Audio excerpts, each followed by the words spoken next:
Welcome back to CIA Declassified. To understand Scythe, you have to inhabit the shifting landscape of the early 21st century, a period where the battlefield moved from the physical world to the silicon chip. The Central Intelligence Agency was no longer just dealing with dead drops and wiretaps. They were facing a world where an adversary's most sensitive secrets were locked behind layers of encryption and air-gapped servers. This was an era where the traditional spy was being replaced by the cyber operator, and the leather briefcase was swapped for a thumb drive carrying millions of lines of malicious intent. The global infrastructure was rapidly digitizing, but security was an afterthought, leaving the gates of power swinging wide for anyone with the right exploit. As the world interconnected, the agency realized that human intelligence had a ceiling, but signal and data intelligence were limitless. We were entering a decade where wars could be won without a single shot being fired, simply by turning off a nation's power or erasing its central bank's records. The era was defined by the transition from physical espionage to persistent cyber presence. Intelligence agencies globally were racing to develop tools that could not only infiltrate a network but remain there, silent and undetected, for years. This was the age of the 0-day. Vulnerabilities unknown to the software's creators exploited as the ultimate skeleton keys. In the windowless corridors of the agency's tech divisions, the objective shifted from smash and grab to the long-term dwell. They needed a ghost, a program that could live inside a target's machine, breathe when it breathed, and sleep when it slept, all while siphoning the lifeblood of foreign policy and military strategy back to Langley. Scythe was born from this necessity. It wasn't just a program. It was a payload designed to reap intelligence with the cold precision of its namesake, operating in a realm where the laws of physics were replaced by the laws of logic. The developers weren't just programmers. They were digital architects, building invisible structures inside the very systems that were supposed to keep them out. They understood that the greatest weakness of any network wasn't the firewall, but the complexity of the code itself. Imagine the atmosphere, windowless rooms filled with the hum of high-performance clusters where the brightest minds in computer science work to turn logic into a weapon. The agency's Center for Cyber Intelligence was tasked with a singular mission: to ensure that while the world slept, the harvest continued. Every keystroke made by an adversary was a potential grain of wheat to be gathered. The tension in these labs was palpable. One wrong line of code could trigger a diplomatic nightmare or reveal a multi-million-dollar capability to the enemy. Operators lived on caffeine and adrenaline, watching scrolling lines of green text for the moment a handshake was confirmed from a server halfway across the globe. Scythe was the instrument of that harvest, a modular malware suite capable of adapting to its environment, bypassing firewalls and exfiltrating data before the target even knew the perimeter had been breached. It was the digital personification of the silent reaper, moving through the fields of the internet unseen and unyielding, proving that in the information age, whoever controls the flow of data controls the fate of nations. Why the designation Scythe? Records and technical analysis indicate the name was chosen to reflect the tool's primary function, the harvesting of data. In the hierarchy of the agency's cyber toolkit, where tools are often named for their utility, Scythe was designed to move through a network and cut down the barriers protecting sensitive information.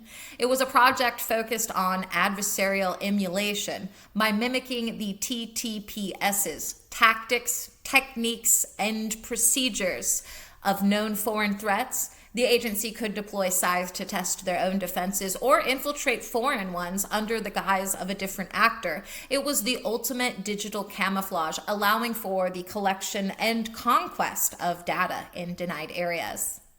Let's look at the hard data, weaving the cold facts with the technical voices found in the declassified logs. Scythe operated as a command and control framework, allowing operators to deploy customized payloads to specific targets.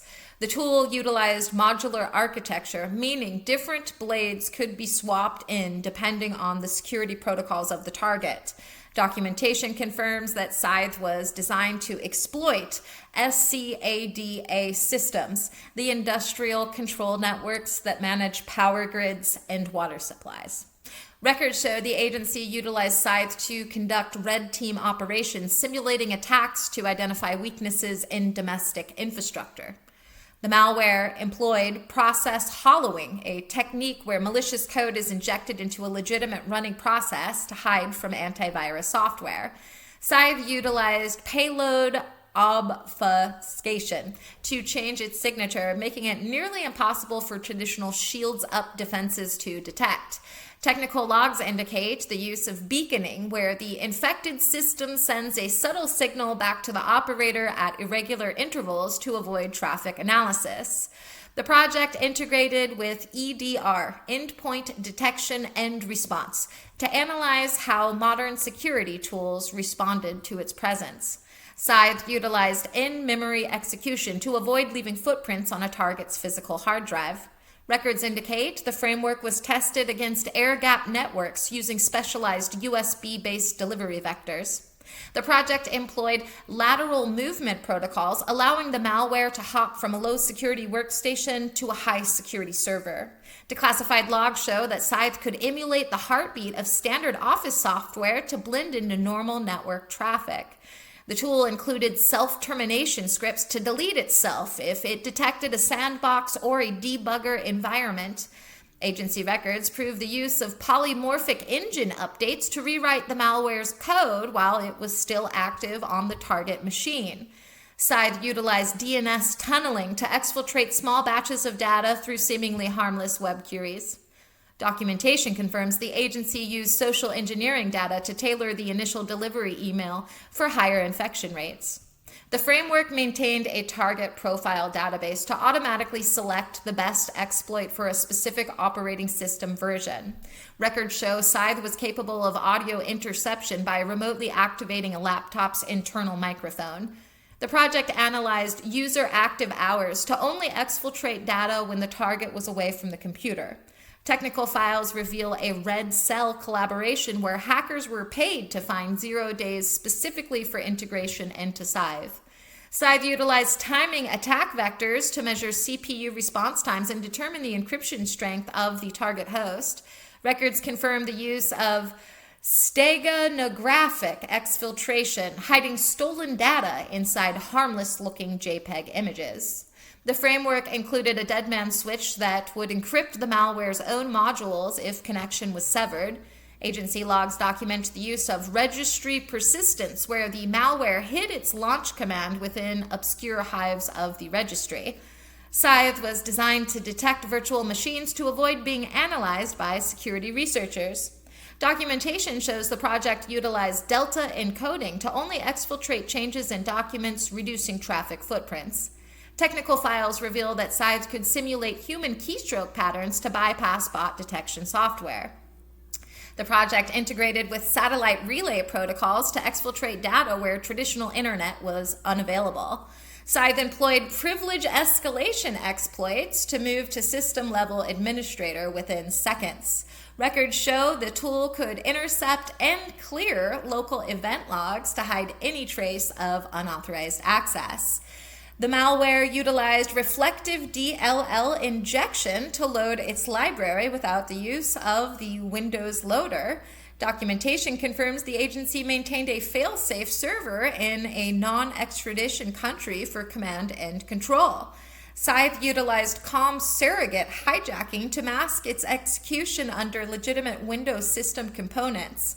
Records show that the tool could extract browser cookies and saved passwords to facilitate identity masquerading. The project employed anti-hooking techniques to prevent security software from monitoring its internal function calls. Declassified logs indicate Scythe was tested for MBR infection capabilities to survive operating system reinstalls. The framework utilized alternative data streams and NTFS file systems to hide payload components in plain sight. Records confirm the ability to screen scrape the target's desktop at defined intervals to capture visual data not present in file exfiltration. Scythe utilized proxy chaining to bounce its command and control traffic through multiple compromised civilian routers. Technical files show the integration of zero-knowledge proof protocols to verify the operator's identity without sending a password over the wire. The tool employed wait states to remain dormant for weeks, bypassing security scans that look for immediate post-infection activity. Documentation confirms Scythe could manipulate SMB file shares to spread automatically across a local network. Records show the project used hardware ID pinning to ensure a payload only executed on the specific intended target machine. The malware utilized JIT compilers to generate unique code on the fly, defeating static analysis tools. Agency logs document the use of domain fronting to hide malicious traffic inside the encrypted streams of major legitimate cloud providers. Scythe was capable of process ghosting, a technique that exploits file system transactions to run code from deleted files. Records indicate the framework included exfiltration throttling to ensure data uploads never exceeded a percentage of normal network idle speed. Documentation confirms the use of PowerShell memory injection to execute scripts without ever calling the PowerShell.exe binary. Quote from a Declassified operational requirements document: "The objective of the framework is to provide a scalable, automated means of emulating advanced persistent threats against hardened targets." End quote. Quote from a Declassified technical evaluation summary: "Scythe represents a paradigm shift in how we assess the resilience of critical infrastructure against a high sophistication adversary." End quote. Quote from a Declassified cyber intelligence briefing: "The ability to rotate payload signatures ensures that the harvest remains uninterrupted even in a heightened security environment." End quote. Quote from a Declassified after action report: "We have successfully demonstrated the deployment of Scythe via drive-by compromise, achieving persistence within the target network for a duration exceeding 6 months." End quote. Quote from a Declassified internal project directive: "Operator intervention should be minimized. The Scythe payload must possess sufficient autonomous logic to negotiate local defensive hurdles." End quote. And a quote from a Declassified intelligence assessment that is numbered 442: "Vulnerabilities in legacy SCADA protocols remain the primary harvest point for regional infrastructure destabilization efforts." End quote. Now we address the heaviest redactions. These occur primarily in the vulnerability injection vectors and the foreign infrastructure targeting logs. The government has coded these as redacted under FOIA Exemption B1, which covers national security information that is classified to protect intelligence methods, and Exemption B7E, which shields law enforcement techniques that could be bypassed if disclosed. They also cite Title 50 United States Code, Section 3024I, the statutory obligation of the Director of National Intelligence to protect intelligence sources and methods. These blacked out pages likely hide the specific zero-day exploits purchased or developed by the agency, as revealing them would render millions of dollars of current operational capability useless overnight. Then, as far as the speculative void goes, there's the silicon sleeper theory. It's a persistent speculation that the redacted hardware interface section describes a way Scythe could reside in the firmware of motherboards, making it impossible to remove by wiping a hard drive.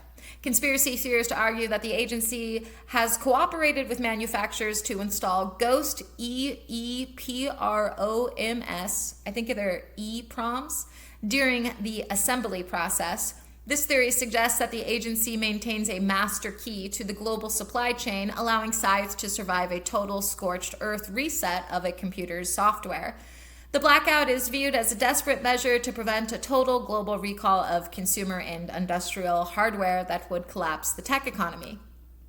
Then there's the ghost in the cloud speculation. Some believe the redactions in the cloud exfiltration logs mask the fact that Scythe wasn't just stealing data, but using the target's own server power to mine cryptocurrency to fund black operations.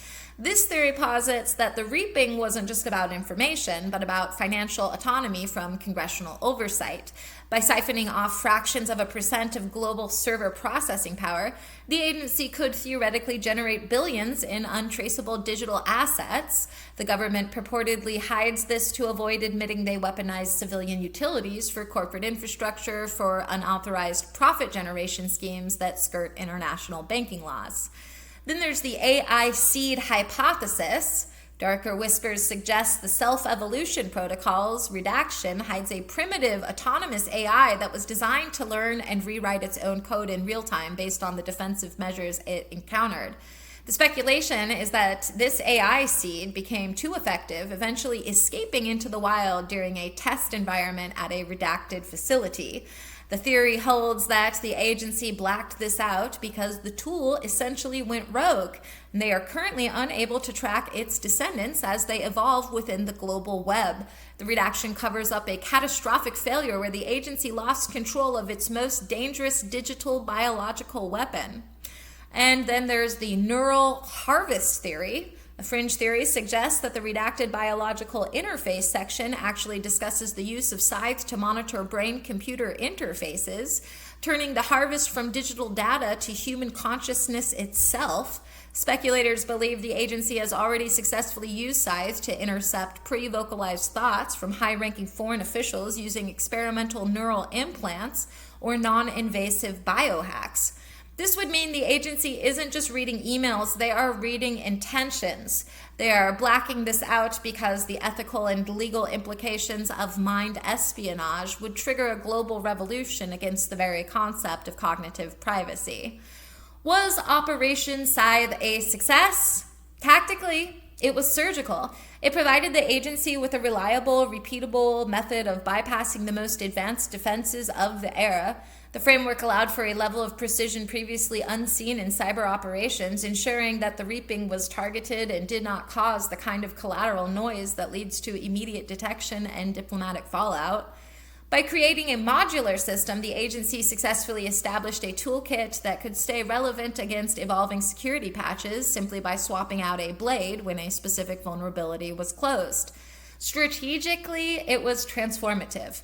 It moved intelligence collection from a manual high-risk process to an automated persistent harvest. The true measure of its success lies in the dwell time, the duration an agent or tool stays active inside a network. Scythe's success in maintaining persistence for months and in some cases years provided a stream of active intelligence that allowed the West to anticipate foreign policy shifts before they were even briefed to the adversary's own leaders. It effectively turned foreign high-security networks into open books for agency analysts. By successfully emulating the most dangerous threats, the agency was able to harden its own networks while simultaneously gaining unprecedented access to foreign targets.